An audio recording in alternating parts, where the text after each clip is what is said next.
What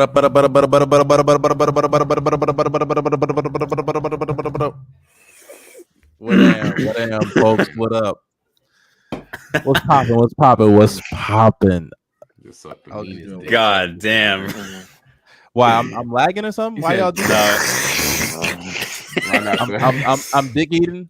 Yes, you are, bro. How am I dick eating when I'm on my own pod? Just you were just wiping the nut off your mouth, bro.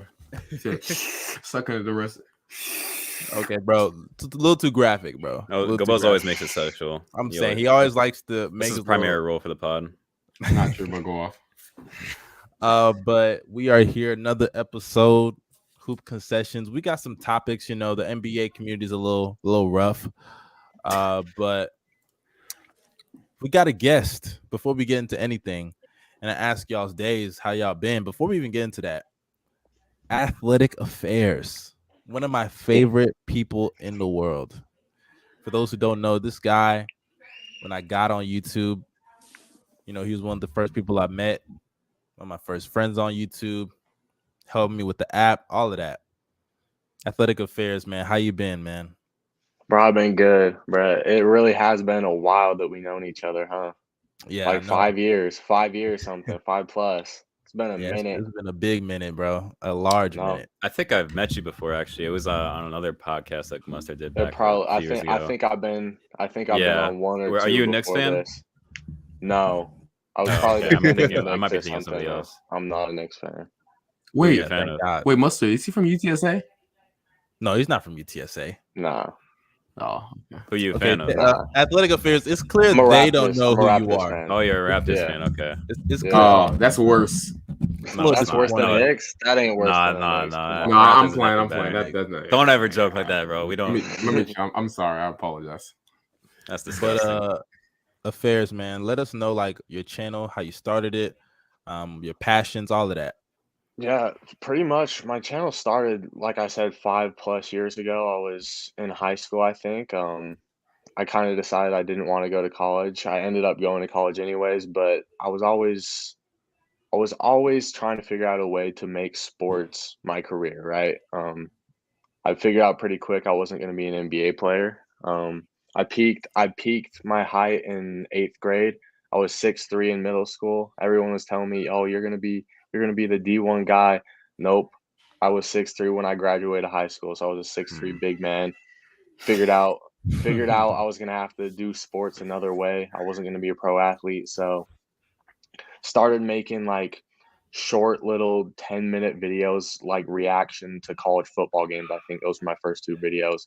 Kind of starting to look at other NBA YouTube channels. At the time it was Dom 2K, it was B Souls, you're right, some of the OGs of NBA YouTube. Legend of Winning was out at that time too. Mike Korzembo was like the biggest dude. So that's kind of when I started. Since then it's been inconsistent. I've moved a few times. I went to college for a while and my upload schedule has been really random, but hoping to get started uploading to the YouTube channel again soon. Have been doing TikToks, have been putting out content on Instagram and Twitter. So, yeah, that's kind of where I'm at right now. Seem like a hard worker. Shit. Man, I wish. Nah, Young Mustard. That's the hard worker right there. All right. We're not doing this here, man. We're not doing this right here now, bro. Hey man, look, man. No. Let's. I gotta move show on, bro. appreciation. I'm not trying to hear this, bro. I'm not trying to hear this. Right now. And down. Up and down. Nah, let me chill. Bro, let me chill, man. It's crazy, bro. They hate what they can't be. You know what I'm saying? That's what I've realized. You know what I'm saying? I try to uplift my brothers out here. You feel me? They just gotta tear you down. They trying to tear me down, bro. They trying to tear me down. My goal, I gotta be Mustard's biggest hater, biggest motivator, because who else is gonna do it? Mustard don't got haters, bro, so I gotta give him some more. I got haters. They're keeping him humble. I mean, Raptors fans are haters. Funny enough, I think Raptors fans hate you. Oh yeah, Raptors fans. Oh no, they don't hate me because I predicted Scotty was gonna be cold. They forgave me after that video. But the fan base that hates me is the Knicks fan base because I shit on the Knicks you shit all the time. I don't like that team. That team does not deserve to succeed. I agree. Yeah, but what about you, Darius and Go Bears? How's y'all's day been? I've been doing all right. I just came back from work, so I'm just been chilling for the rest of the day, waiting to do this podcast because it's the best podcast in the world, man. I'm excited. I love seeing Darius' face on the pod, bro. Love seeing his Yeah. man on the pod, bro. You know what I also love though? Muting your mic when your brother is screaming at the top of his lungs. So Could you hear him that last scream? Yeah, I heard heard him. I heard him. Oh my gosh, bro.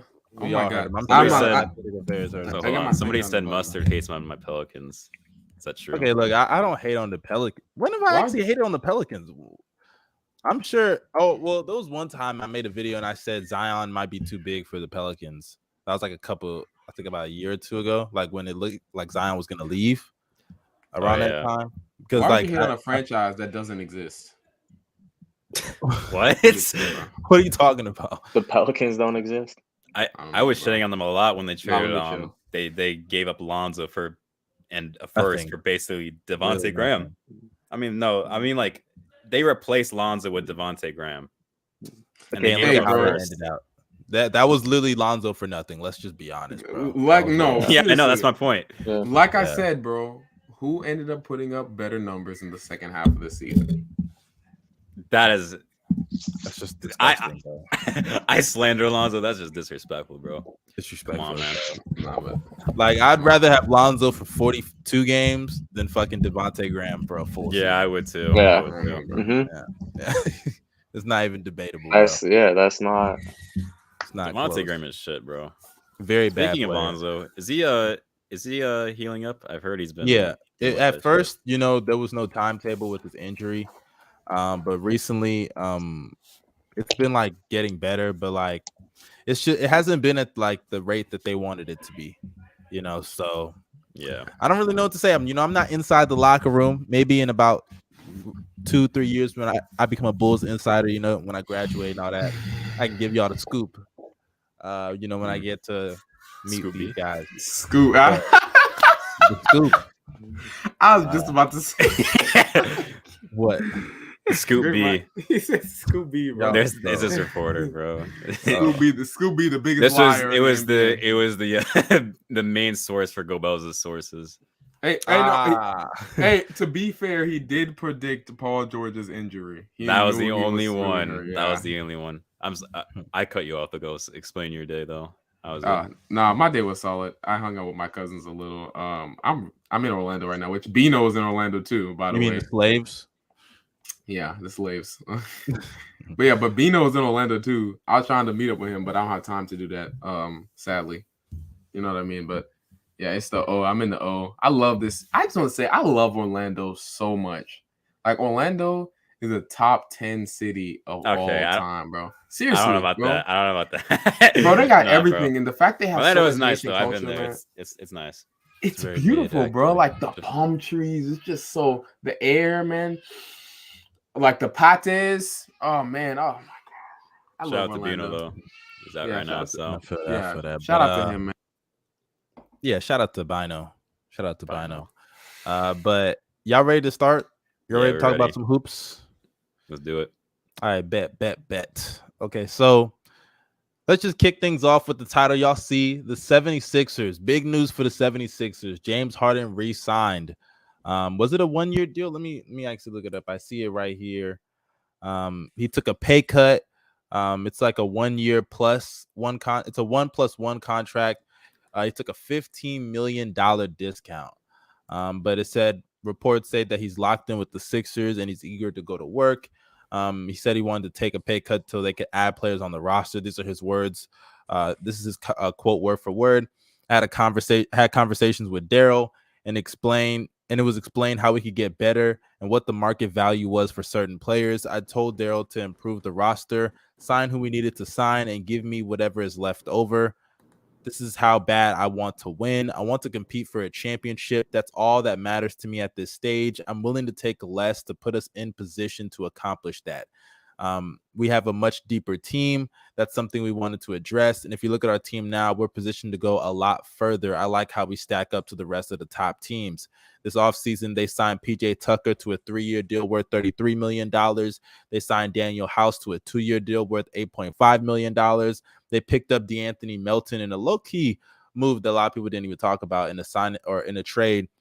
They signed Trevelyan Quinn, the G League MVP. I don't really care about him, but he's on the article, so I have to read. Shout out Gen 4. But the big pickups, PJ, Daniel House, D'Anthony Melton, I think those are really solid pickups, especially PJ Tucker. But what do you guys think about the whole 76ers situation? What do you think about their position in the Eastern Conference? James Harden taking a pay cut, their additions. Athletic Affairs, what do you think? First off, start off with you. Those are 3 big signings, really. PJ Tucker has been on multiple championship teams. D'Anthony Melton been on the Grizzlies, seen what a playoff team looks like, a number 1 team in the NBA. Daniel House, another great role player. I think that James Harden taking the pay cut proves that at least at this point in his career, he's about winning. That might not have been the case for the past 10 years before this, but I think now we can kind of see that is his top priority. He doesn't want his legacy to keep being criticized because he doesn't have that ring. So, I mean, I think all those guys are guys who can help them get a ring if they stay healthy. I agree for the most part. What about you, Go Bells? What you think? First off, I want to ask how much money is he getting paid? What's the contract again? 32 million. Wow, he really took a pay cut. That's still a lot of money. Yeah, but he's it's still a lot. But hey, I'm gonna give that fat man his credit, bro. Good job, Harden. I really want to give him his stuff because he decided to take a pay cut to try to win a championship. Now, that pay cut is nice, but he still has to prove that he is worth his contract because what he did last season was not $30 million worth. James Harden, I believe he could be way better than he was last year. Hamstring and stuff like that. He was still actually pretty good, though. Not gonna lie. He was still pretty good for most standards, but for Harden standards, it's how much of a liability? $33 million. So not that's what that's the main thing with Harden. But that team is nice. What the Sixers are doing is nice. I like the fact that Harden took a pay cut.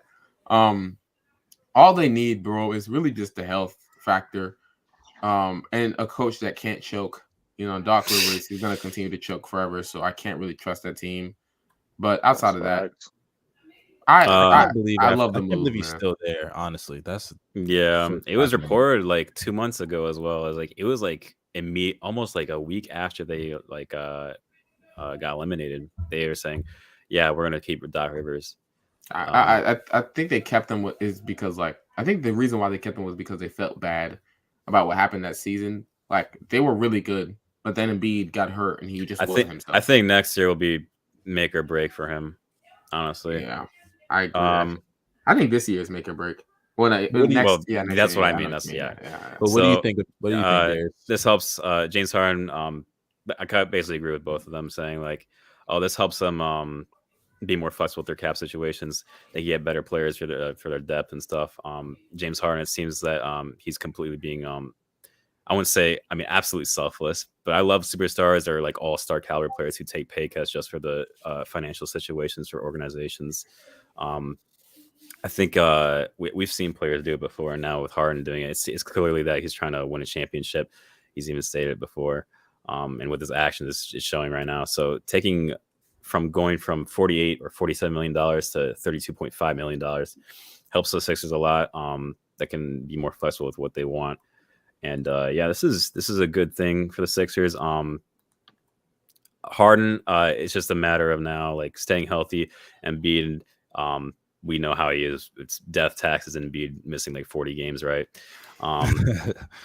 Harden, we just saw one of the biggest declines from a superstar. If this is the beginning of his decline, some people argue his injury. I think it has something to do with that personally. I don't think he'll average 30 again, but Harden, he should still be one of the best players in the league when he's fully healthy.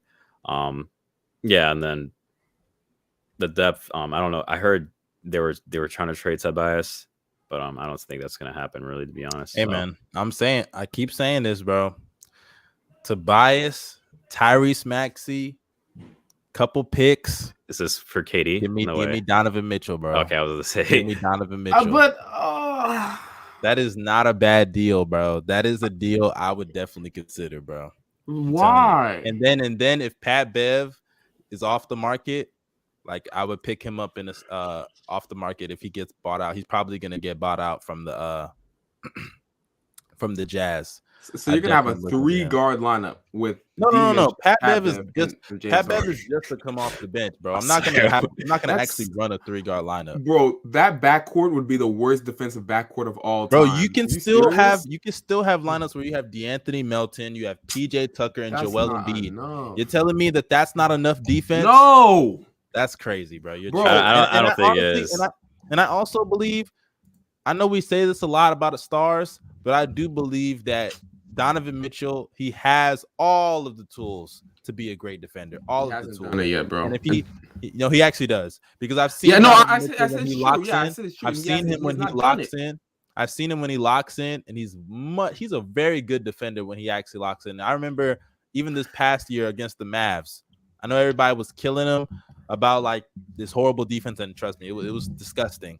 But I think it was. So you're telling me that because of his offensive load, I don't even think it's the offensive load per se, because even though he had somewhat of a load offensively, I think there were two things that hurt. Obviously, his effort and also his size at the 2-guard position.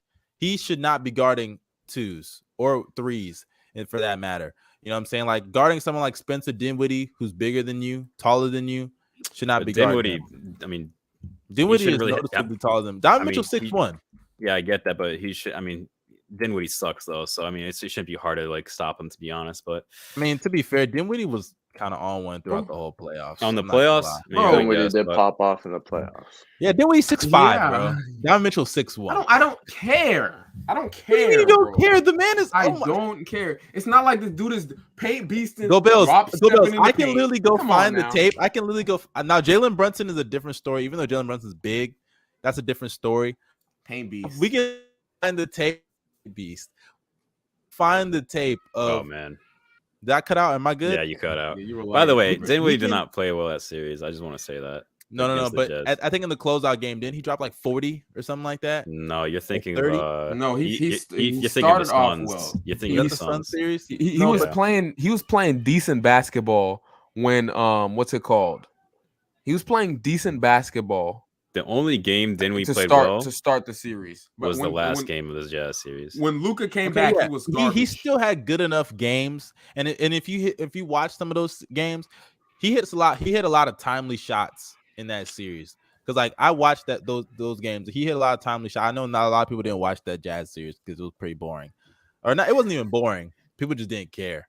But nonetheless, like. I think a big issue, he's 6'1" at the 2-guard position. He shouldn't be doing that. And Mike Conley doesn't help matters as well. That's a really bad backcourt defensively. Now, I do believe D-Mitch and James Harden. I do believe D-Mitch and James Harden is not like the best duo defensively. It might be worse.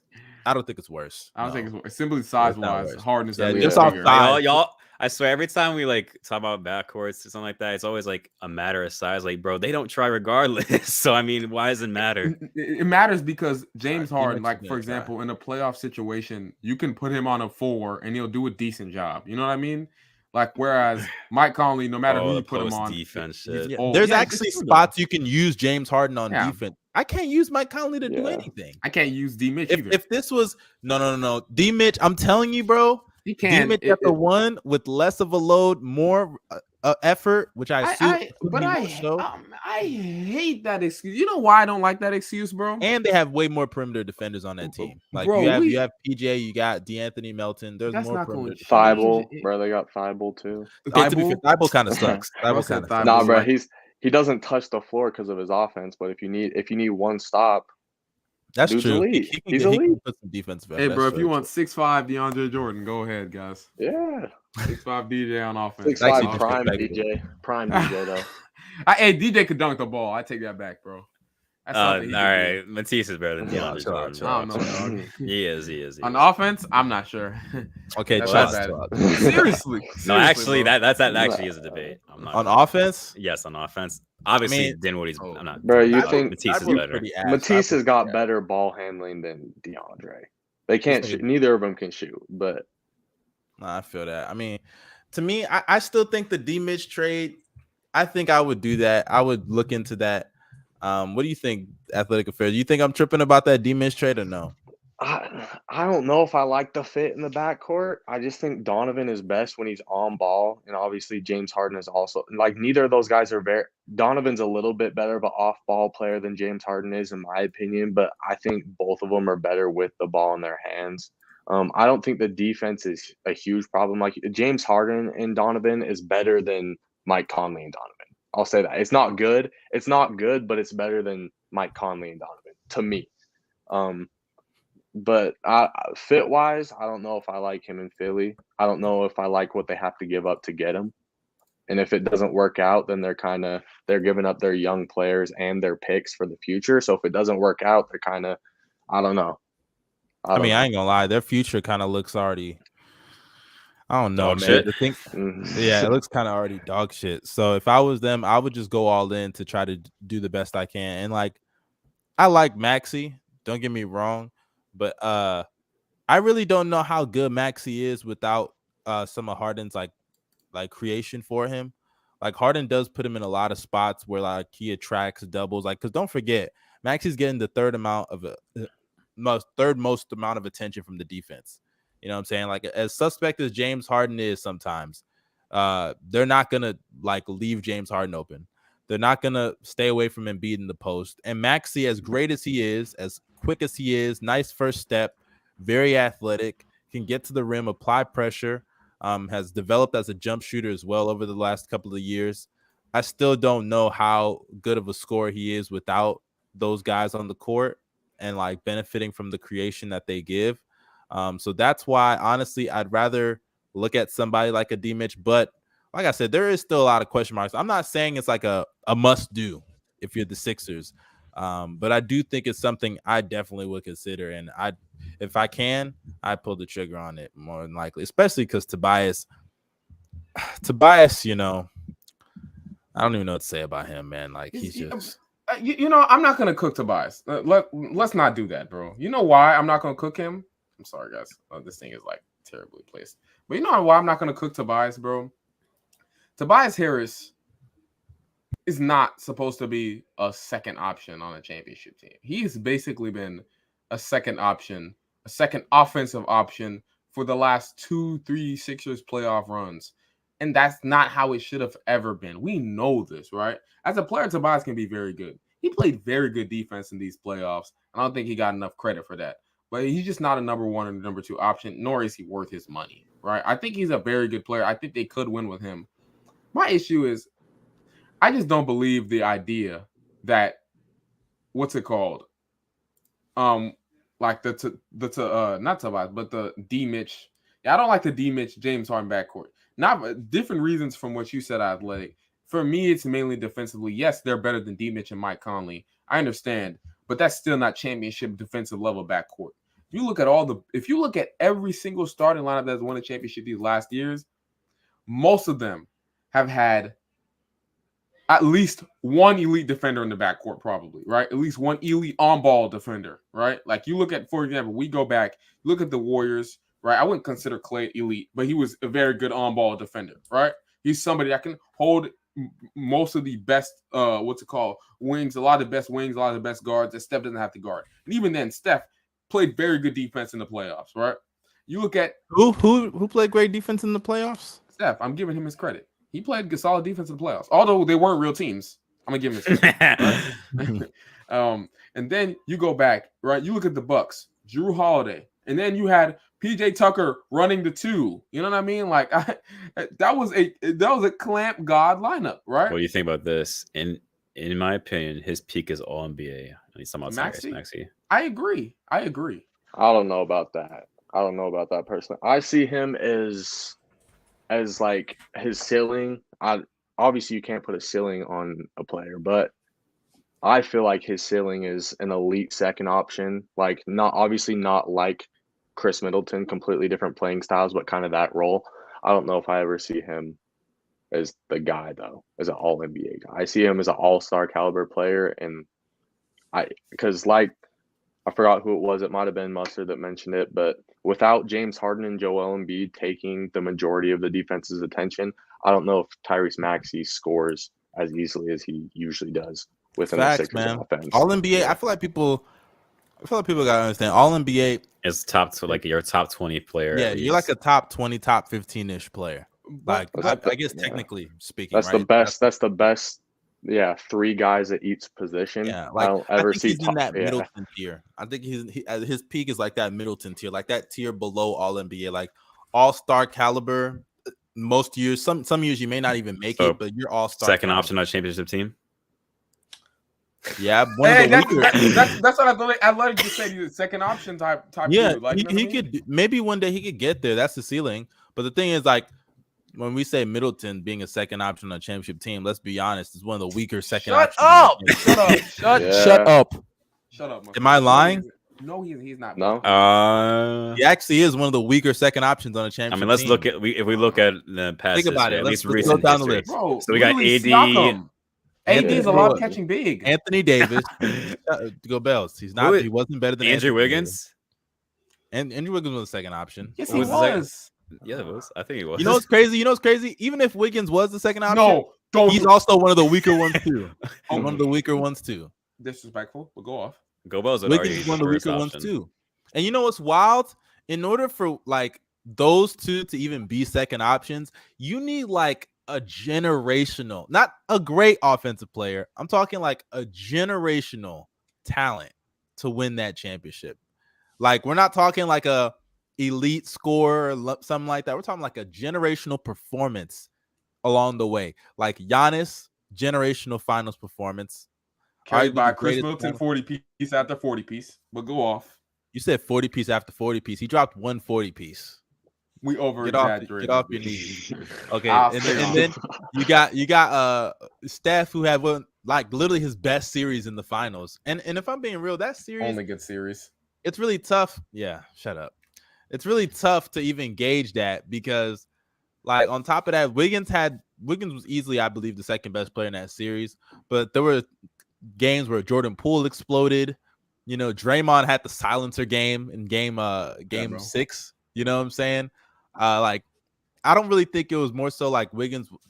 It's hard to say. Wiggins was the second guy, but it was like a collective team thing. They all pitched in whenever they needed to.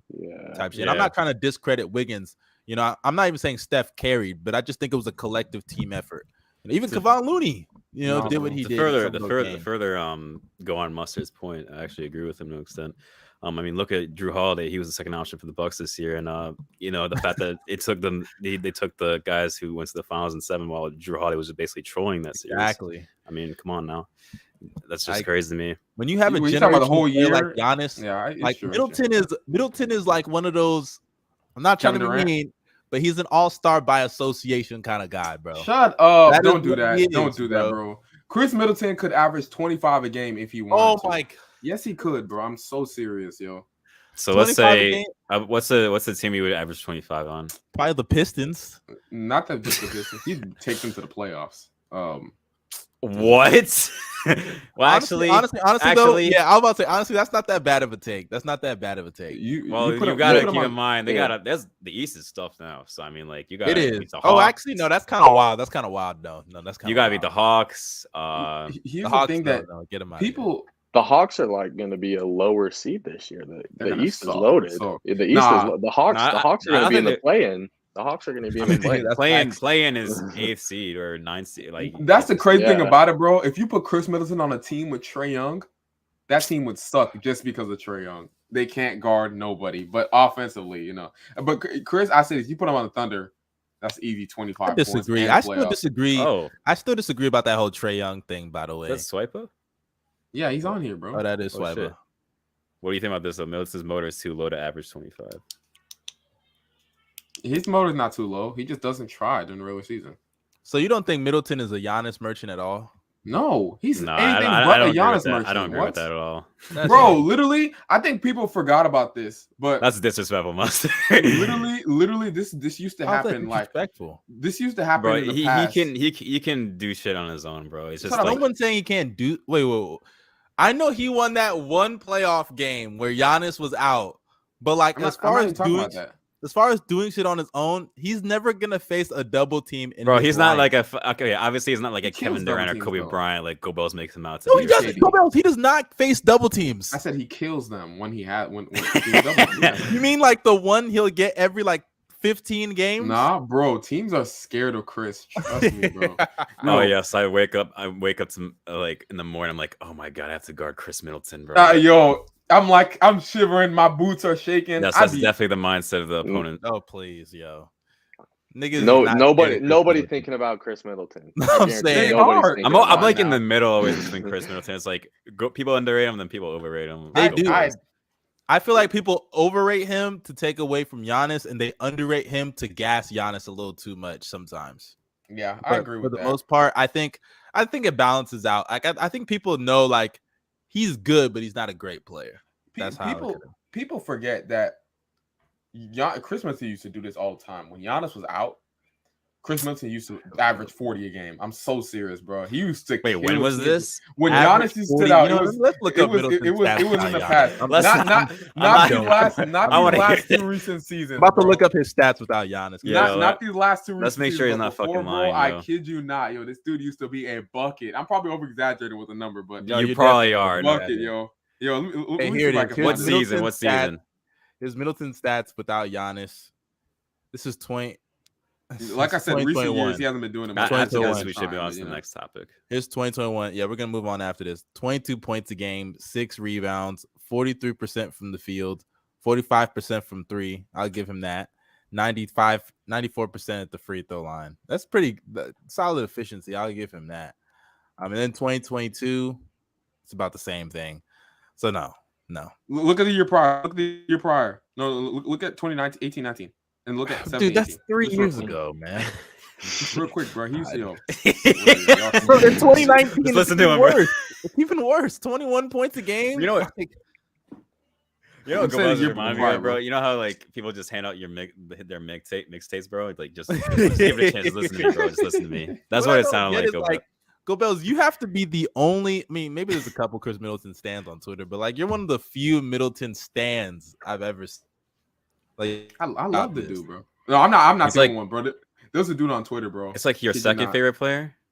Yeah, he might be my second favorite player right after Paul George. GoBels just likes to stand mid. He stands Lou Dort.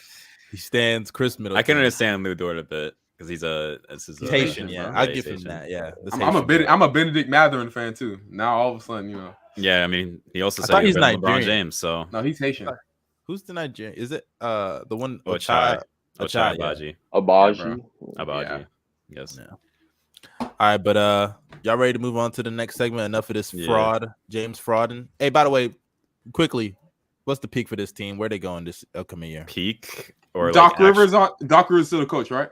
Second round. Yeah. You said peak or like what they will actually where they're gonna end up by the end of the season, in y'all opinion? All right, I think they'll be like fourth seed and like at the absolute highest.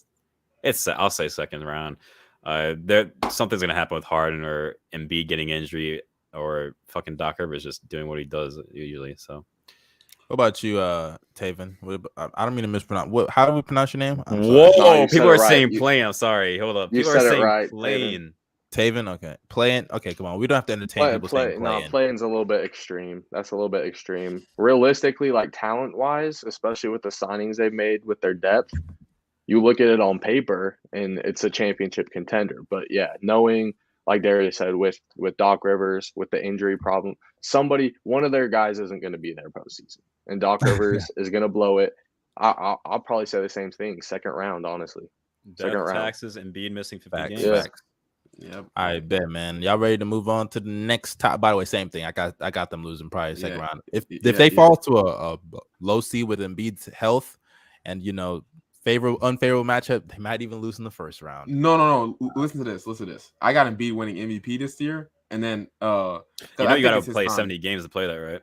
Yeah, I know. I think he's gonna play 70 games, and then in the playoffs he could get hurt. What? So you think he's gonna do something that he has never done? Yep.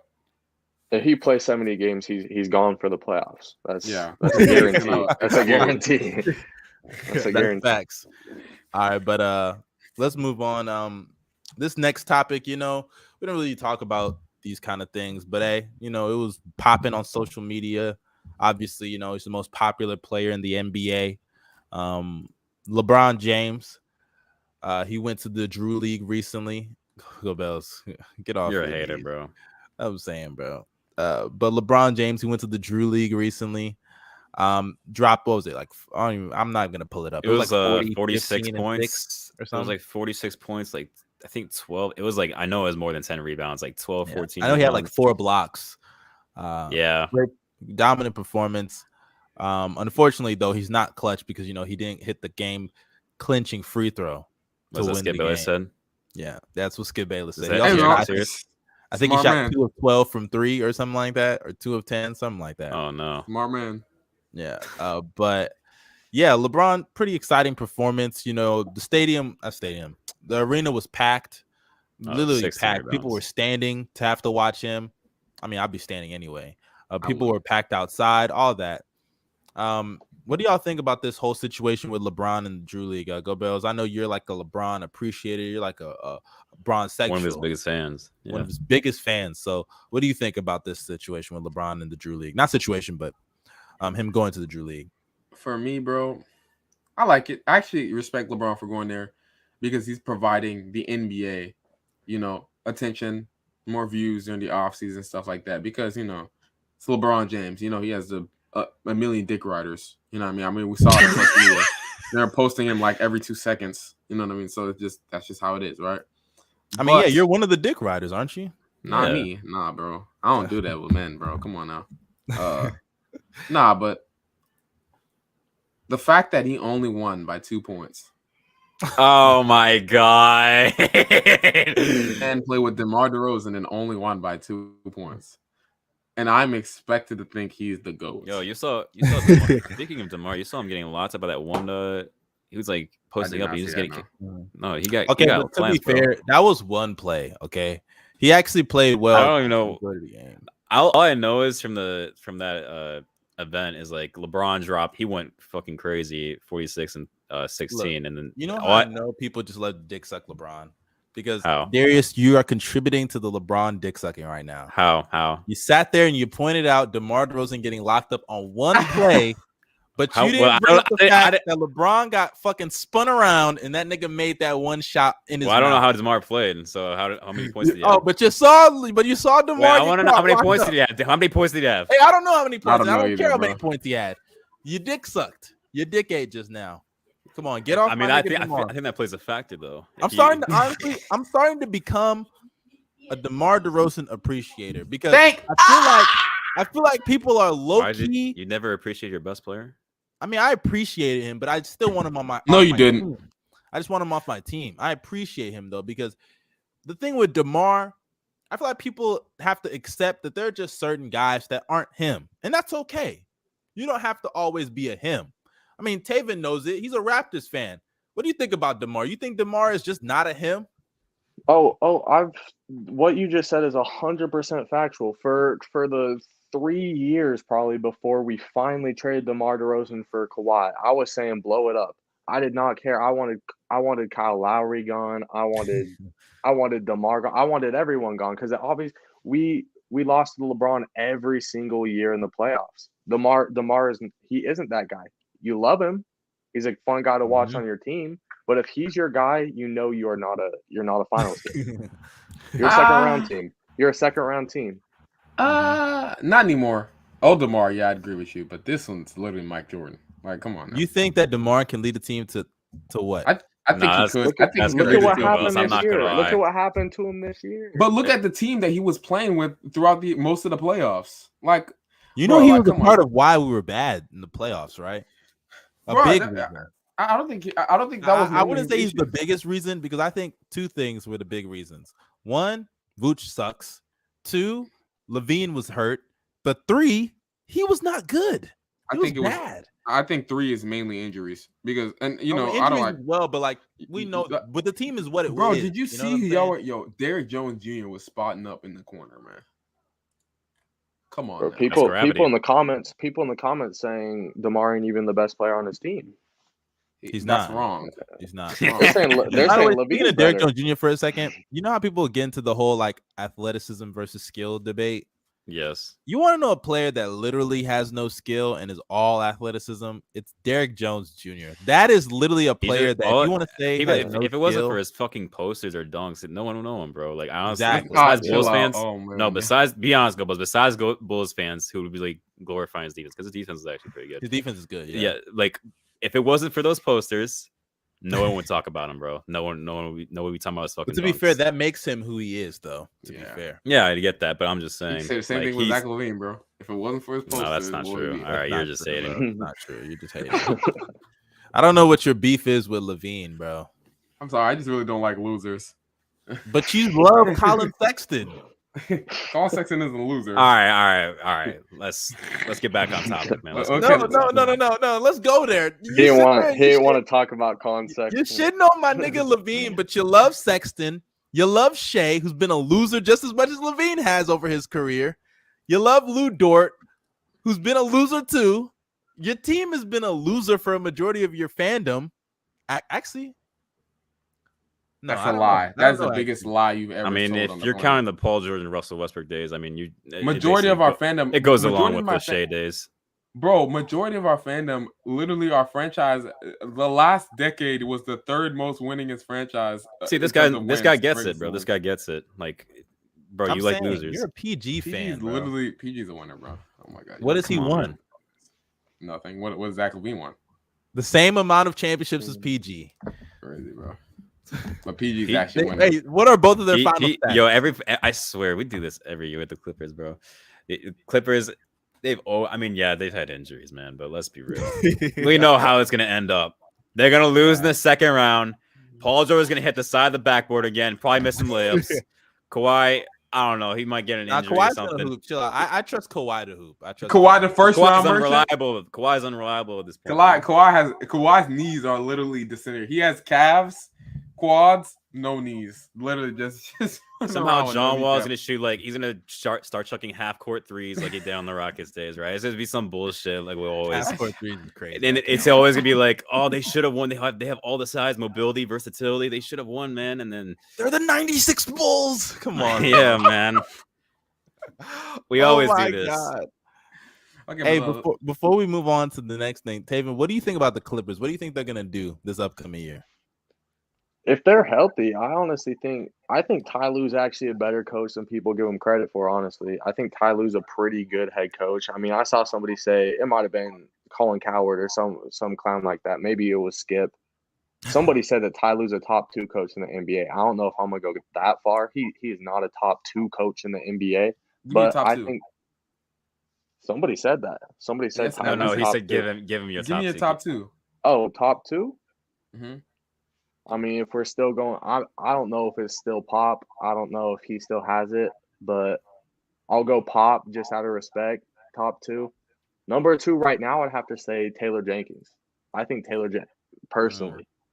That's not a bad not a bad take. Look at the Grizzlies roster, man. I mean, I thought you were going to say Nick team. Players. Yeah, I thought you were going to say Nick Nurse. Can't lie. Nah, I can't do that. Hey, no, Nick Nurse. No, don't do that. He's Nick good. He's good. He's good, but he's not top 3. He's like borderline top 5. He's conversation for top 5, I think.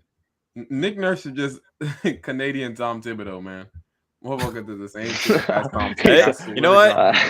That might be true, actually. That might be true. That's disrespectful. That's disrespectful. No, it isn't, bro. He does the same stuff. He plays his players 40 minutes a game. Yeah, and everybody's that's the thing. Yeah. No, it's literally like the fucking but y'all are me, bro. Nick Nurse doesn't spam pick and rolls that don't go anywhere. Nick Nurse does not just heavily rely on ISO ball all the time. I don't know, man. Now. I mean, Van Vliet. Dude, Tom Thibodeau calls some of the dumbest plays I've ever seen. Like literally, all the Knicks offense was when they made the playoffs, like 2 years ago. Hey, Julius Randle, stand to the top of the key. We're gonna call this screen that's not gonna go anywhere. The guy's gonna fight over it easily, and then look, you just got to make your shot. And if it doesn't work, pass it to Derrick Rose. Same thing with him, bro. But answer me this question. Answer me this question, though, right? I actually don't want to talk about the Knicks. We can move on, though. No. Somebody said he plays them 40 minutes a game because they got no depth. Like I can say the same thing for Tom Thibodeau's teams. What was like, what are they going to play with? Fucking Alec Burks. I mean, Alec Burks. Alec Burks is not bad. He's Kevin Durant. Let me chill. Alec Burks is not bad. Yeah. But y'all ready to move on to this next topic? Let's move to the next topic. All right, man. So apparently, I gotta laugh at this, man. Kyrie Irving, man. It looks like he's gonna be staying where he is right now with the Brooklyn Nets. Now, if that's with Donovan Mitchell, if that's with Ben Simmons, if that's with Kevin Durant, who in the hell knows? But essentially, the reports came out with the Lakers today that Russell Westbrook, LeBron James, actually, before I even get to that, Russell Westbrook actually parted ways with his agent. Correct?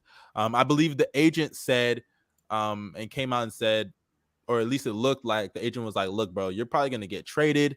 You know, they had like some disputes about that. They parted ways after, I think, over a decade together. So apparently it came out today that LeBron James, LeBron James, Anthony Davis, and Russell Westbrook committed to each other, to stay with the team for another year, just to run it back. Because it looks like, hey, man, I got to say it, but it looks like they're not going to be getting Kyrie Irving because the Nets, shocker, don't want Russell Westbrook in that nasty 2027 pick. So Chris Haynes reported it. You know, he's a very reliable guy. So, yeah, go Bells. As a former OKC native, you got the scoop on Russell Westbrook's career, brother. And I know you are LeBron sexual. I know you love yourself some Anthony Davis lob catching big. What do you think about the Lakers?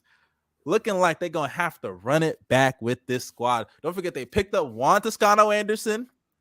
They picked up Damian Jones. They brought him back. I'm forgetting. They brought up some other guys as well. But what do you think, Gobi? Tell me your opinion, my brother.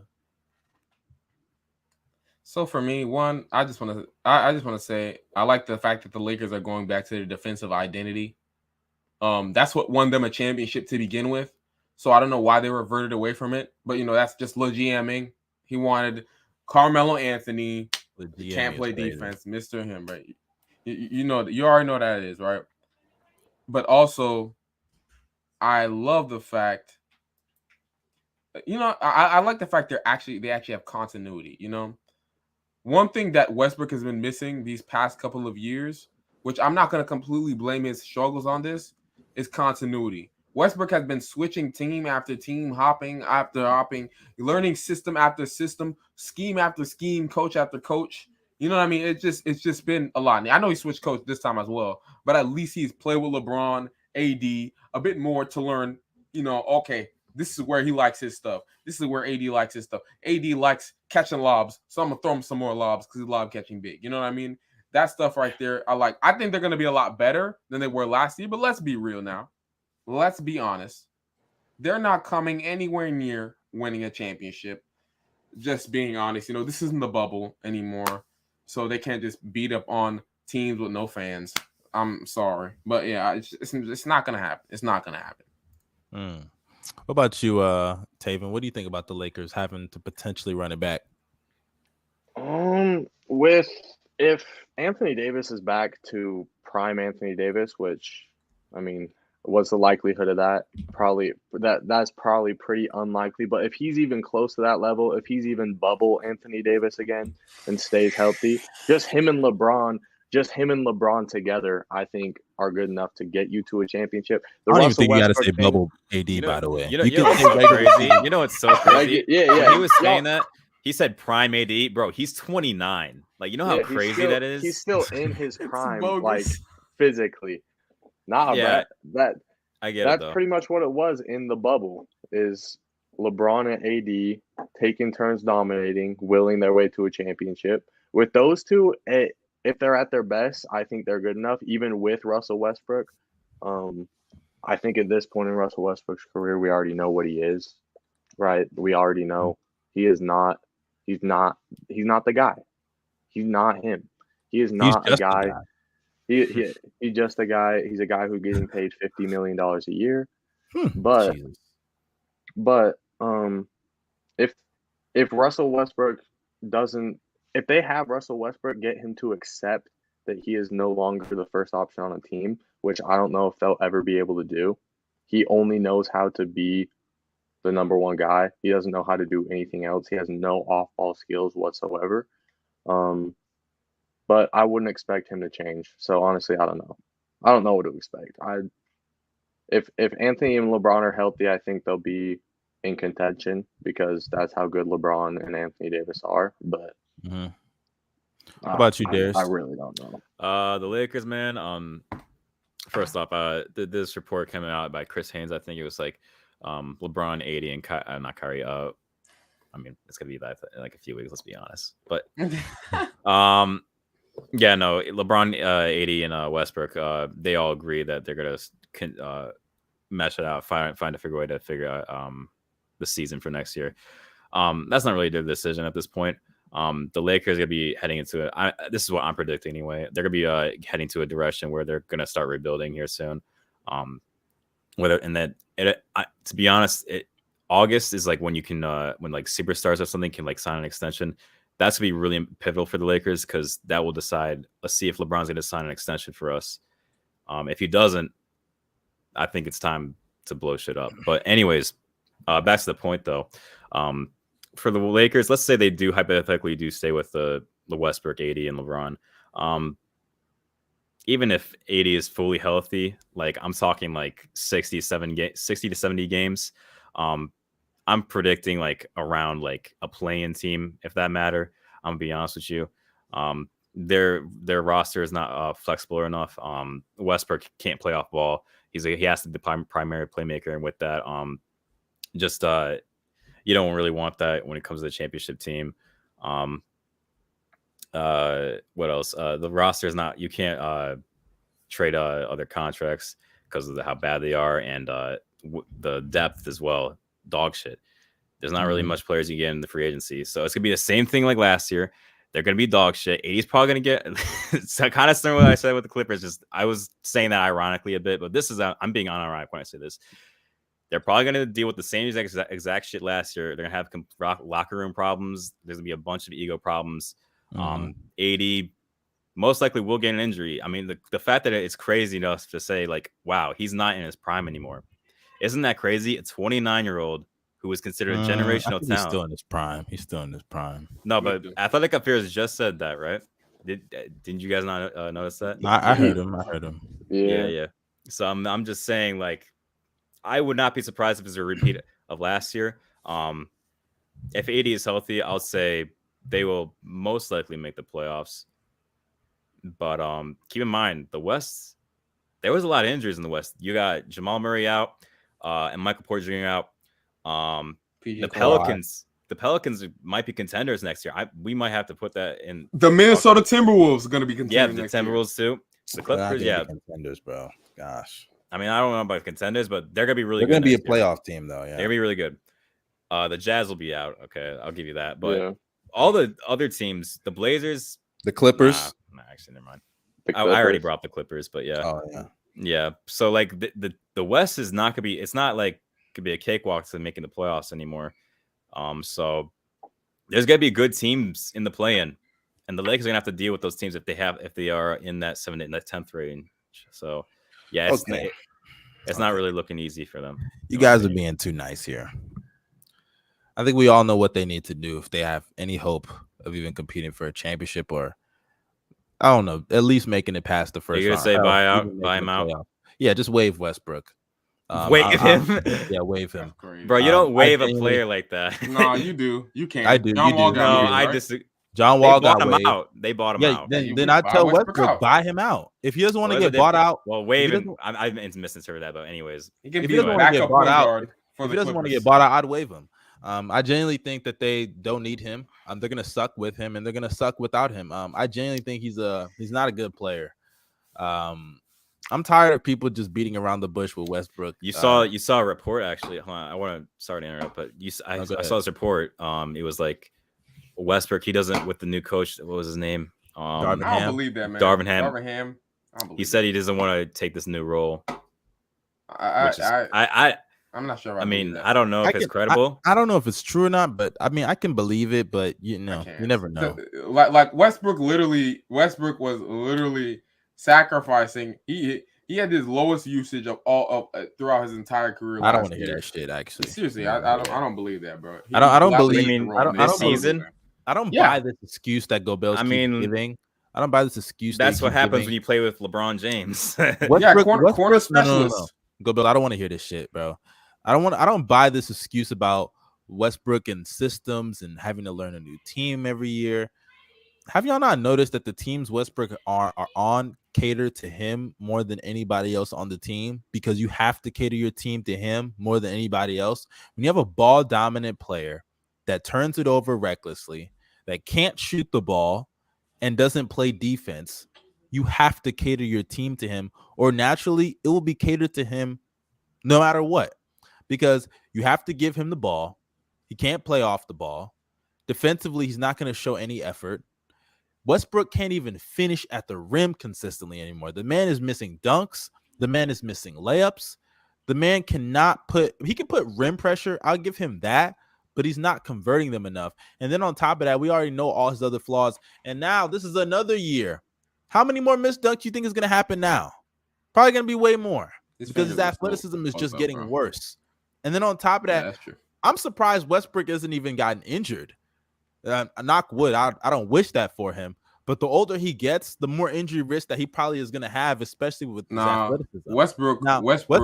Westbrook's known for playing through those injuries. Yeah. But I do get a little concerned year by year about when it's going to catch up to him, because we all know with players like him, it's already caught up to him, bro. Bryant. I mean, it's caught up to him with his athleticism waning. Man? No, I know that, but like I'm talking about like a major injury, and I'm not wishing that on him. I'm not wishing that on him. But look at Kobe Bryant, right? Played through all those injuries, and then look at what happened and how the end of his career went. And with Westbrook, I think he's just one major injury from his career potentially being over at that point. I mean, I honestly think at this point he should come off the bench and at this point in his career. The thing is, I don't know if he can even do it on this Lakers team because they lack so much depth at that position anyway. It's not like I'm gonna start Kendrick Nunn. But I don't know, man. Like I genuinely think they should just waive him. Westbrook sucks. He's not good at basketball. He can go put up with some fake triple doubles here and there on the Pistons, or if he goes to the Kings somewhere, some shitty franchise, and he wants to inflate his numbers. Hell, he could actually go back to Washington. If he really got waived. That'd be nice, actually. That wouldn't be too bad. They'd be a really nice play-in team. That's it. So to me, I genuinely just don't care about the Lakers until they get rid of him. And if they get rid of him, I think they get better. That's what's wild. They actually get better because Westbrook takes away from LeBron and Anthony Davis' game. Anthony Davis and LeBron were great finishers last year at the rim. Westbrook takes away from that. Anthony Davis, great finishers. What'd you say? I said they're still great finishers. I'm not saying they're not great finishers, but I'm saying Westbrook takes away from that because he needs the ball in his hands. That's what he does. LeBron James, good off-ball player, but everything Westbrook does. Hold up. The problem with the Lakers when they added Westbrook is that they looked at the time that LeBron is off the court instead of maximizing the time that LeBron is on the court. When LeBron is on the court, obviously he needs the spacing. He could use a big like Anthony Davis, but to get Westbrook, you're taking away from what LeBron does so well in order to just approximate for the 10 minutes that he's off the court. Is it really that valuable? Honestly, it's not, and that's why people said they should have got a Buddy Hield. They should have got this guy or that guy. They should have kept KCP and Kuz, all these guys. So yeah, that's just my opinion on it. Go ahead, go Bells. First off, I want to say this, and I do agree. They do cater to Westbrook in some aspects, especially when it came to playing Braun at the 5 or making AD play the 5. I understand that, but at the same time, like we say they catered to him, but like I said, Westbrook had the lowest usage of his career since his second year with this Lakers team. If they catered to him, they would have sat him in the corner less. They would have let him run more pick and roll with guys like AD and Braun, but they used him completely differently. That's a bad. Oh, hold up. It is true. Go look at the numbers. Go ahead. Go look at the numbers. You do know what usage rate means, right? Yes, I know. Usage rate is just about plays that are run for you, bro. That has nothing to do with that. Even if you go watch the game, he still touched the ball a lot less than he did. Okay, and I still disagree with that because the games that Anthony Davis missed, the games that LeBron James missed, he actually touched the ball and used the ball more than they did. I am talking about one day play. Like when he play, okay, obviously, when he played with AD, right? When Braun was missing the games, when he played with AD, yeah, he touched the ball, right? Of course he's gonna touch the ball. But when he played with Braun, it was not the case. No. That's actually not true. Because when he played with LeBron James, LeBron had to play off Westbrook. LeBron still touched the ball more. He still was sitting in the corner. Okay, and guess what? LeBron's better. I'm sorry. He's better. I know. What I'm trying to say is this, bro. They should give him the ball. LeBron makes everybody a spot-up shooter, and we already know this. Go Bells. You can't stop. Say, no. You cannot. No. You did not let me finish. You did not let me finish. You did not let me finish. Let me finish, you chimp. Right? You're not gonna. What I was saying. I'm not gonna let you. What I was saying. LeBron. You're not gonna turn this into a LeBron dick ride session. No. Stop trying to. What I was saying. You cannot say somebody's catering to somebody when the team is forcing him or the best player is forcing him to play outside of his game. You can't say they're supposed to. So tell me, go Bells. LeBron's supposed to play off Westbrook more. Then don't tell me. Then do not say that they're catering to Russell Westbrook. They are still catering to him because how are they catering to him when they're making him sit in the corner? Go Bells. Let me ask you this: who plays off of who more? Westbrook playing off of LeBron or LeBron playing off Westbrook? Westbrook played off of Braun more. That's just not. He just bro. Westbrook is not a good off-ball player. We know he don't move. Come on now. Okay, but that's my point. Westbrook just sucks at playing off LeBron. Yeah, we know that. LeBron plays off Westbrook very well because he's a better off-ball player. And I wouldn't say very well, but he plays off Westbrook better than Westbrook could. Well. It's LeBron James. No dick suck, but it is LeBron James. He can fit whatever. I don't want to say very well because I'm not saying he's like a crazy. He could put up 30 points a game this year, bro. No, he played off Westbrook. What's the point? We all agreed that the Lakers are gonna suck next year, though. Yeah, that's true. My only thing is, bro, stop making excuses for this man, bro. This is a grown man that's been in the league for over 10 years. He's bounced from team to team a father. Why are you hating on another grown man, bro? He's taking care of his kids. My main issue with the whole Westbrook argument, he did make dominant Steven Adams look better than he really was. You know what I'm saying? So shit. My whole issue with the whole Russell Westbrook thing, right? Russell Westbrook, by all means, I know he has his faults, right? I understand, right? Like. But we all know these problems, right? We all know these problems, and we blame it. It's like we're killing him. Why aren't you learning how to shoot, man? Why aren't you learning? I get the defense part, right? Right? But on offense, I'm like, dude, bro, these are things that he's getting older. He's declining. We know this. Why are we killing him for something that we know and he's been bad for such a long time? Missing layups and dunks is probably the biggest layups, thing bro. If you and B-Ball Breakdown called this out a while ago. Shout out to him, bro. Right? This is such dick sucking, bro. B-Ball Breakdown called us out. This not it. I'm just stating his flaws, right? B-Ball Breakdown called us out a while ago. Westbrook isn't missing layups because he just sucks, right? He's missing layups because he's declining in athleticism, and he has always had terrible footwork around the rim. You're dick sucking, and the reason you're dick sucking is because let me tell you how I know you're dick sucking. For one, I don't care about your footwork, all that shit. Dude, I'm not missing layups. Open layups, I'm not missing them. And if you're a professional basketball player and you're missing open layups, you deserve to be criticized, especially if that was one of your strengths. Then on top of that, you're missing free throws. You deserve to be criticized. And just because something has been a flaw of yours for years doesn't mean you stop getting criticized for it eventually. The shooting, I can understand, right? He's not going to magically turn into a great shooter. Fine. Or a great off-ball But when player. you're going out there and you are not only hitting the top of the backboard on your bank shots, but you're going out there and you're turning it over like a child who didn't learn just learned how to play basketball. I don't care if you're in year 1 or if you're in year 20. You deserve to be slandered. You deserve to be slandered, especially when you along with LeBron and Anthony Davis, y'all put expectations on yourselves. Yep. That's what they did. The next so super he deserves team. that. Come on, man. Yeah, Gobel's, you called him a super team. Oh, they were a super team. No, LeBron lost with a super. He didn't make the playoffs with a super team. Not a super team, bro. They're not. LeBron did not make the playoffs with the super team, guys. It's not hilarious, bro. All right, what's the next? But what's the over under that we want to get into? Because you did. I thought you had that. I'll pull it up though. I know the article or the over under. Oh, we will get to choose. I mean, I don't. We could do the over under. We can do the over under. I got it right here. I think you got the article. Share it with on the screen. Go. Yeah. I think so. There were a few teams that were missing though. It was the Lakers, the Knicks, and I think there was. We got to talk about them. Nobody care about the Lakers. We already talked about them enough, to be honest. Yeah, garbage ass team.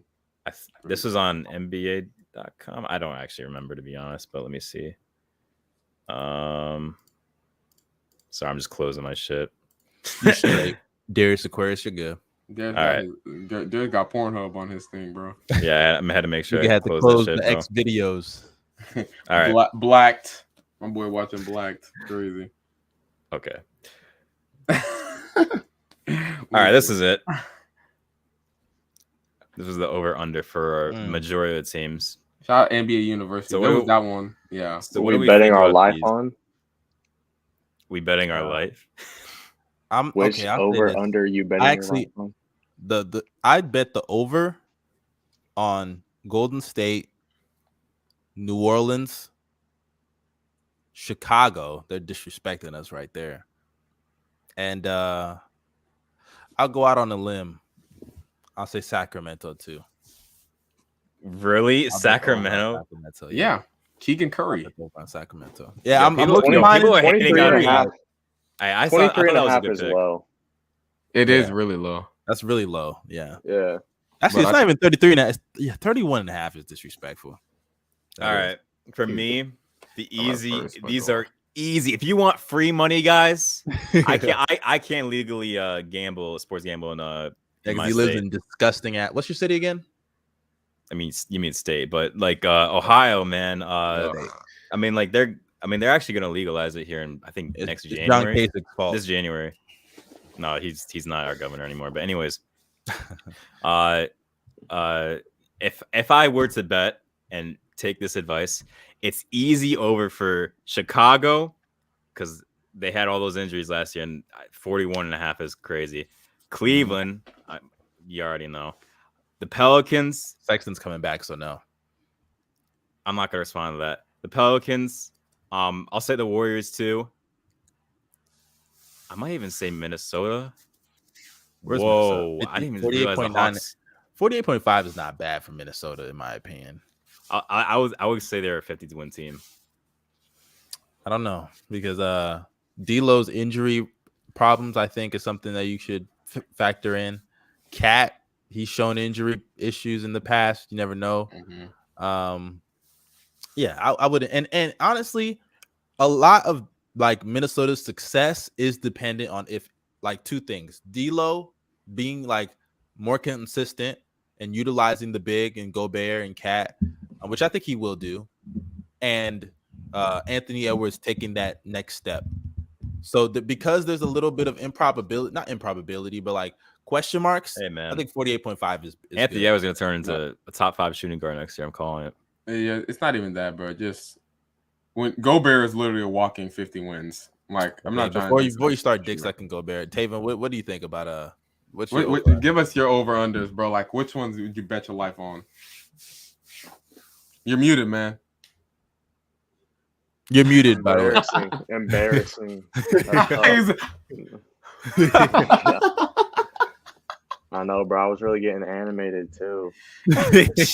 when we talk about betting my life on something, I don't know. I like the Sacramento pick, but I don't know if I'm betting my life on that. Like I think they get to 32 wins. Like 32 is the over. I think they get to that probably, but I'm not like betting my life on that. Cleveland, I'm taking Cleveland over 41.5. I think Cleveland will have a good season. Chicago too. I don't know why they're so low, and I don't know why their over/under is the same as Portland. Like Portland's way worse. Portland's way worse than both of those teams. So to me personally, the Pelicans too. The Pelicans are going to win more than 43.5 games. I feel like the Raptor. I'm not super confident in my Raptors, honestly. I mean, Why not? Why not confident in that? What about some know. unders? What Some about the unders? Hornets? Yeah, Hornets definitely too high. I'm probably going under on the Hornets. Oh wow! I think that. I actually agree. I agree. What y'all think they're gonna win under 36 Miles games? Bridges is not playing for them this I season. forgot Miles Bridges did beat his wife up. I forgot about that. LaMelo's the only dude who I know for sure is gonna do anything. They got what, LaMelo and Terry Rozier? Come on, man. Yeah. Gordon Hayward. Yeah. Oh please, Gordon! You know what's crazy? Get Gordon Hayward out of here. You really said that with a straight face, bro. I can't see you right now. So Larry Bird, man. I'd be shocked if Gordon Hayward even plays for half of those wins that they have. Bro, all you gotta do is just he's gonna be in the hospital just playing his games, bro. Still, on his PC. He's gonna be streaming from the hospital bed. He's just Twitch streamer more than an NBA player. Come on, this man has himself rented. He got himself his own hospital room, bro. Rented. Diamond doorknob, his own. Welcome to my home. I'm sure whenever he does, it says his name on it. I'm sure literally, bro. I'm sure whenever he does therapy, when he goes to the hospital, they're like, "Oh, the usual." He's like, "Yeah." That nigga is so. Oh my goodness, bro. You know what I'll say? I'll say this. I wouldn't bet my life on these, but I could see Washington. No, they're fine. I could see Detroit getting over because I think they have a really solid roster. And if Jalen, is it Jalen Duren, Jaden Ivey, if they come in and they're instant impact players, which I think they will be, especially Ivy, because I think him and Cade is like a match made in heaven duo. Man, I think they could push maybe a bottom playing spot. Maybe. I might be getting a little too ahead of myself because I was really high on them last year. But Killian Hayes sucks. And by the way, Killian Hayes, if he comes off the bench this year, hey, could be solid. Shut up. You don't believe that. All right, yeah, you don't believe it. Go Bells. What do you think about the Thunder right here? What do you Thunder over under? I'd probably say over. But I wouldn't. You bet your life on it? No way you bet your life on that shit. You never bet your life on the Thunder, bro. No matter what. Right, bro? Come on. Never. I say over for the Thunder. You know what I'll actually say?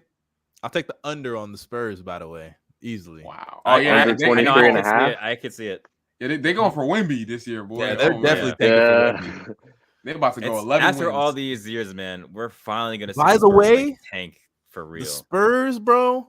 If they get Wemby, that team, I'm calling it within the next 3 years, they are going to be a contending team, bro. I'm telling you. Nah, that's I am so hyped. No. Within 3 years of Wemby, I am so high on Wemby. This nigga, I've been watching film on this nigga lately. This nigga, oh my god, bro, that nigga looks like the truth, bro. I'm just gonna say. And Keldon Johnson, I like him.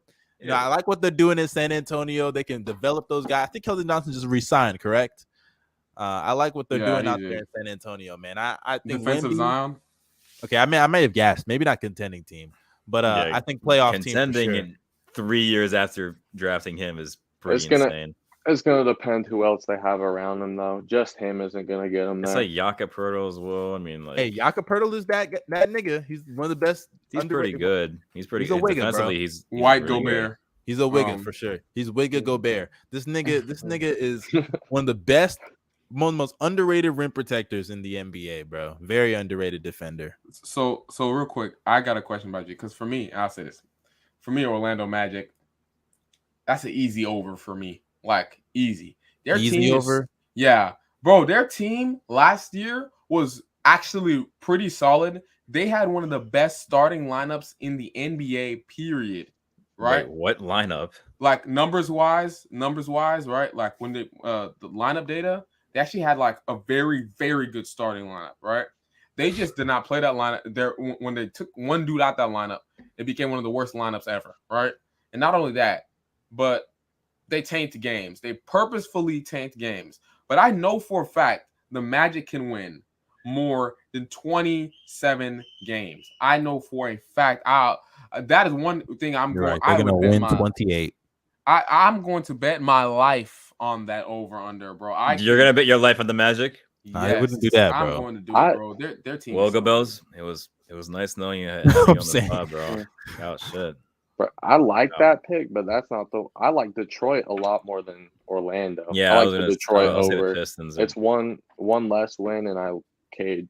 You know who I also like? Level. I like Houston as well. I think Houston could get like 30 wins this upcoming year. Houston, I really but think, not Orlando. No, yeah, Houston. No, the thing is, Paolo is great. Don't get me wrong, but Cole Anthony is very inconsistent. He's a 6-man. He's still inconsistent. He's one of the big pieces of their team. Markelle Fultz is gonna probably he's injury prone.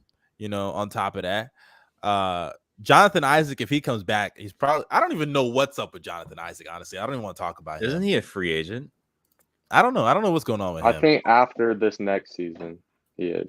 Yeah, I forgot he was an NBA player. Bro, he just sat out his whole contract. That's crazy. Exactly. But I have a question.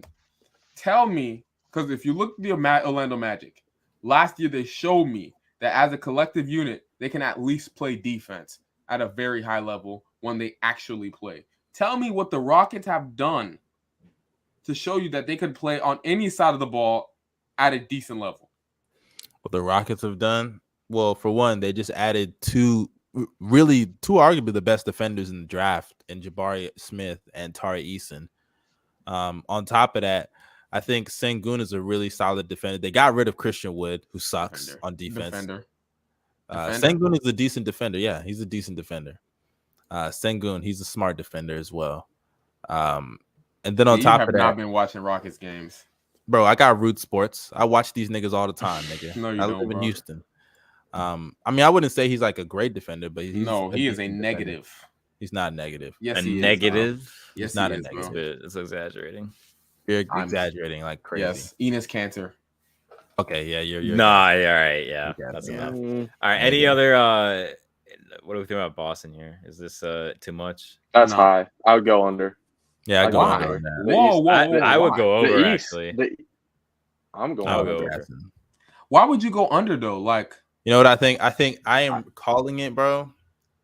This is the year that we really see why they need to break up Jason Tatum and Jaylen Brown, bro. Bro, they just went to the finals. Let's not do this ready again, to push bro. the I hate that narrative. This finals is what broke the duo of Jason Tatum they went and to Jaylen Brown in the finals. I'm ready to push the agenda, bro. I'm ready to push it, honestly.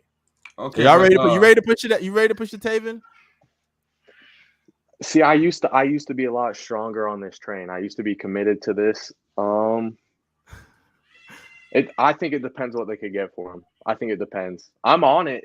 If the deal's right, I'm all for it. I'm all for it. I'm not gonna lie. I would move Jaylen Brown to get KD for sure. All right. I would. Player who can't dribble for a player who can't dribble. All right, KD can dribble better. He than can't. Fucking Jaylen Brown. Yeah, he could dribble way better than Jaylen Brown. Yeah. Bro, Jaylen Brown, like I feel like I'm watching myself when I watch him, bro. Come on now. Nah, bro. That's facts. First off, let me tell you guys why the Boston will not be under. The reason why they will not go under is because the Celtics last year won 53 games? They won like 53, 54 games, right? Despite having that horrible start and not knowing what the identity of their team was. Now they know the identity of what their team is. They're coming into that this season, and they added Malcolm Brogdon, who I know he's going to play one game, but they added him. Come on now. Like, chill out, bro. That's pretty solid. No, all seriousness, though, when I say they're going to implode, I'm more so kind of joking. Just trying to hype up what my nigga Steph did to them. But I do believe there is a chance that it could be like Jason Tatum. I really need to see him get to that next level next year. And I'm talking like a solidified superstar, because right now I think he's like on the borderline of a superstar. And I really want him to like Channing Tatum say, to burst through that bubble. You know what I'm saying? Hopefully he can do that. Because I really want to see that. All seriousness though, I don't think they're gonna break it up. I'm just joking there.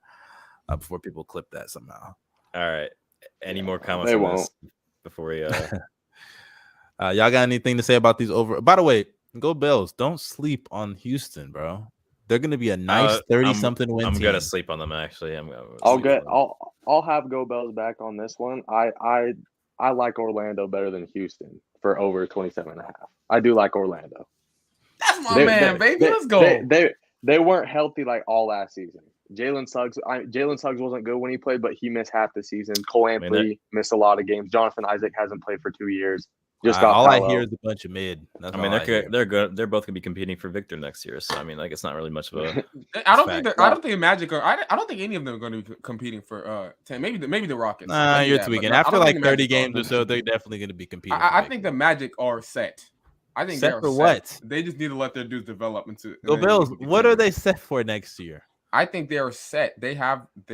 I think. No, go Bills. I think they need another prospect. But they got Franz too. I forgot about Franz. They do, bro. Oh yeah. I did. He's very good, man. I think people. He's the most underrated player of the 2021 draft. Yeah, I'll give it to you. I'll probably take Orlando. Now I smooth forgot about Franz Wagner, but let me say this, go Bills, before we move on, before we wrap this up.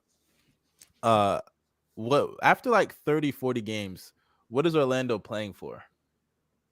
First off, I think they're actually going to be trying this year, so they will have something. So after 30, 40 games, what are they going to be playing for? The play-in. Victor. No way you just said that. They can make the play-in? I do. There's no way. There's no way. They can make the play-in because... Hey, Taven, you heard this nigga? This is what we deal with on this podcast. What's the problem? Y'all said the same thing. Hey, I'm not sure about the play-in. The play-in's a bit high. But next, like 2 seasons, I can see them playing. Like this season, though, nah, I'm not feeling it this season. If Paolo plays like we expect him to play, they will be a playing team for sure. Because Paolo needs to have LeBron James rookie year. He doesn't need that, bro. If he can put up 15 and you know what's crazy? Even in LeBron's rookie year, they still didn't make the playoffs. That's what. The team is way better around. And that was a weaker East, by the way, Taven. A weaker East, bro. Bro, think about their team for a second, right? Their starting lineup is going to be Markelle Fultz, mid, Franz, good.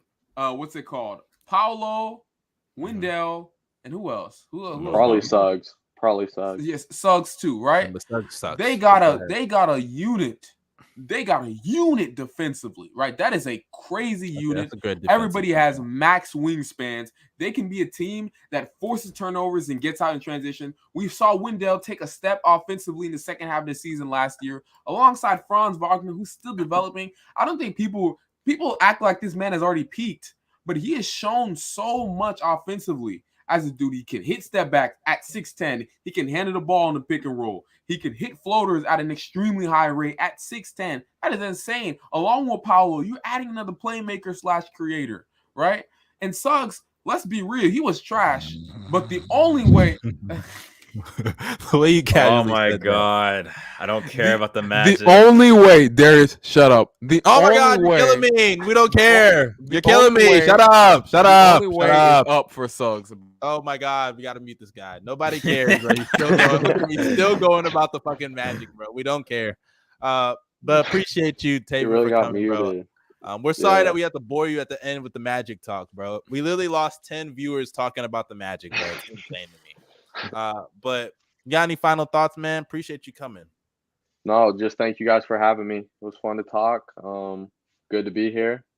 I think you all had some good thoughts. I don't agree with all of them, but some good thoughts, some good discussion. That's what's up. And you know, we actually are down a man. We fired Bino before we did this pod. Bino, if you're watching this, you're fired. But yeah, you know, appreciate you for coming on, man. Really nice insight to your basketball knowledge. Everybody that enjoyed Athletic Affairs, make sure you go and subscribe. The link is down below in the description box for his channel. You got any final thoughts, Go Bells? My final thoughts is the Orlando Magic will be a play-in. You should have just said Darius. team. Darius, he's still on about the Magic. I know, bro. We don't even. Everybody's like flaming. Well, it was 2 people, but 2 people are flaming Jalen Suggs now, bro. Let's chill out, bro. It was his rookie year. I'm saying, bro, of course he's gonna be. He was garbage, yeah. People overreacting about Suggs. Come on now. Yeah, he's not gonna be. I think he's actually gonna be really solid. Jalen Suggs, to be honest. Crazy. Yeah, I don't. The thing with Jalen Suggs, I can't believe I'm talking about the Magic again. The thing with Jalen Suggs is like I think he's gonna be like a good player, like solid at everything, but I don't think he's going to be great at anything. He could be a great defender. I'll give him that. Defensively, but that's about it. Offensively, I don't see him being like some like real good player. He'll always have an impact just because of his defense. Excited. Is it cited or feist? Whatever it is. I see you said we need a debate pod with Keep It Buck. Trust me, bro. If we ever debated them, they don't want that. Smoke session. We smoke them like a joint because we don't do blunts. We smoke them like a joint, bro. But Darius, what about you, man? Cavs 50-win team. That's all I gotta say. Yeah, that's all he has to say. But mine was retarded, but yours was. How was that retarded? What the hell? That was beyond retarded, Darius. I'm good. All right, you know what? I'll let y'all have it for the next few months, bro. But appreciate everybody for pulling up, man. Y'all make sure you drop a like, subscribe, leave us a nice review on Apple Podcasts. We're on TikTok. We're uploading shorts, doing all of that. Staying engaged with all of our fans out there. You guys stay safe. Go Bells. Send us out, man. Orlando Magic will be a 61. No. Marley.